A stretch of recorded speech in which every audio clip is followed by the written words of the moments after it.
আজকের ভিডিওটা পাখি প্রেমীদের জন্য, যারা পাখি পালে তাদের জন্য খুবই একটা উপকারী ভিডিও হবে।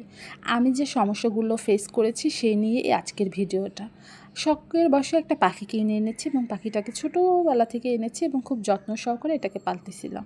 এবং মাশাআল্লাহ দেখেন পাখিটা অনেক হেলদি ছিল, খুব অ্যাক্টিভ ছিল পাখিটা।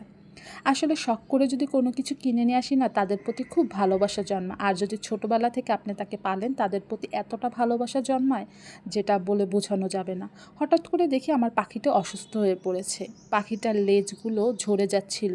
বড় পলকগুলো দেখেন কত এক এক করে কতগুলো বড় পলক লেজ ঝরে পড়ে যাচ্ছিল। কি করব সেটাই বুঝে পাচ্ছিলাম না। অনেক নেটে ইউটিউবে অনেক ঘাটাঘাটি করেছিলাম, কিন্তু তেমন কোনো সমাধানই খুঁজে পাচ্ছিলাম। দেখেন লেজ ঝরতে ঝরতে লেজ নাই বটে। তারপর আমি এটাকে ডাক্তারের কাছে নিয়ে যাই এবং ডাক্তার কিছু ওষুধ দেয় এবং বলে যে কথাগুলো, যে আসলে কি এগুলো খামারের পাখি, তো খামারের পাখি হয় কি দেখা যায় একই হাঁড়িতে ওরা কয়েকবার ডিম বাচ্চা করে এবং এখানে জীবাণু তৈরি হয়। আর এই জীবাণুগুলোই দেখা যাচ্ছে ওদের শরীরে থাকে, এক এক সময় ওদের শরীরের পলকগুলো ঝরায় এবং আস্তে আস্তে পাখি ঝিমাতে ঝিমাতে মারা যায়। এরকমের অবস্থা হয়। তো দেখেন আমি পানির সাথে ওরকম মেডিসিন খাওয়া দিচ্ছি, ও খাচ্ছে। তো এই যে দেখেন লেজটা কীভাবে ঝরে যাচ্ছে এরকমই। তো আমি এটা নিয়ে খুব টেনশনে ছিলাম, খুব ভয়ে ছিলাম। তারপর ডাক্তার আমাকে কিছু মেডিসিন দিল, এই যে দেখেন।